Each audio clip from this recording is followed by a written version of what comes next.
Elérica Leroy et Jack Thomas, bonjour. Ce soir à 20h30, le Centre d'histoire de la résistance et de la déportation de l'agglo de Varilhes propose une conférence sur le sort des enfants juifs, allemands et autrichiens qui ont d'abord trouvé refuge à Bruxelles après la nuit de cristal, avant que la guerre ne les pousse à trouver refuge en France. Alors, pourriez-vous me parler un petit peu tous les deux et vous présenter de sur cette conférence, s'il vous plaît? Bien, bonjour. Donc, moi, je m'appelle Elérica. Je travaille au musée de la résistance et de la déportation de Haute-Garonne. Et il y a 3 ans de cela, j'ai découvert l'histoire de la centaine d'enfants réfugiés d'Allemagne et d'Autriche à Serres, près de Nailloux, avec le témoignage sur les murs d'une ferme de dessins laissés par ces enfants. Et j'ai eu le plaisir de travailler avec Jack, que je vais laisser se présenter, sur l'histoire de ces enfants. C'est une histoire exceptionnelle, méconnue, qui est, outre les enfants qui avaient vécu cette histoire, qui sont revenus ici en Ariège, au château de Laï et à Serres en Haute-Garonne, en 2000. Ils se sont retrouvés, ces grands enfants, mais on connaissait peu de choses sur l'histoire exceptionnelle de ces enfants.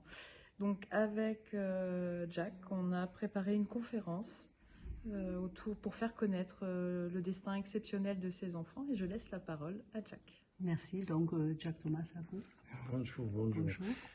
Là aussi, je pense que j'ai découvert l'histoire de ces enfants grâce à ce qui a été fait par Elérica avec le conseiller départemental de la Haute-Garonne, avec les peintures faites par les enfants en 1940, début 1941.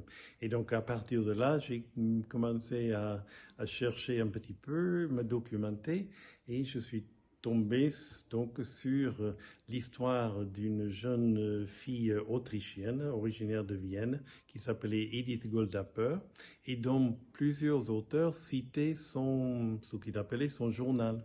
Et j'ai localisé des copies de ce journal à Washington et à Zurich. Mais le problème, c'est qu'il est en allemand.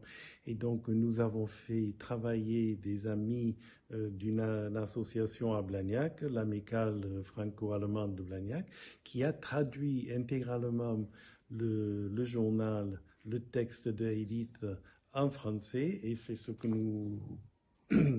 vous avez là avec cet ouvrage édité par les Amis des Archives de la Haute-Garonne.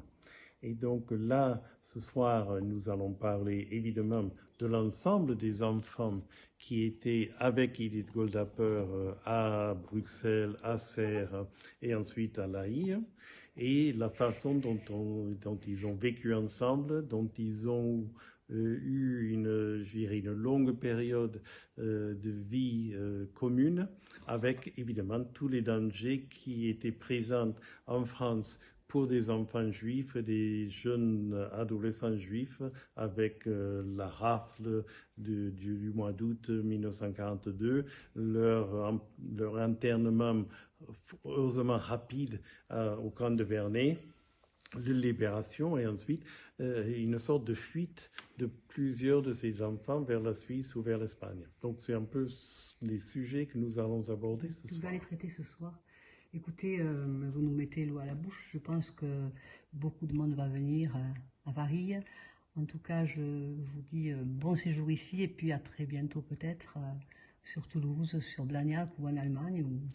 Ou en Ariège, ou en Pamiers. À Pamiers, nous avons prochainement, moi aussi. Nous avons aussi donc un jumelage Kralsheim-Pamiers et une très bonne prof qui traduit aussi beaucoup, voilà, Dominique Lafont. Donc, et un jumelage qui a plus de 50 ans maintenant avec la ville de Kralsheim. Voilà, ça c'est ma petite publicité. Moi, je viens parler des femmes résistantes à Pamiers en septembre. Et toi ? Moi, je viens à Pamiers en novembre parler des protestants du pays de foi et notamment le problème des mariages au XVIIIe siècle. Un sujet qui est très loin du nôtre, mais qui concerne des populations persécutées et dans un monde qui est toujours un peu tenté par l'intolérance à certains moments. Donc, nous sommes là pour faire un petit peu le contraire. Beaucoup d'humanité dans tout ce que vous nous dites. Il me tarde de vous écouter ce soir et bientôt à Pamiers donc. Bonne soirée. Et merci à vous. Je vous en prie. Au revoir. Au revoir.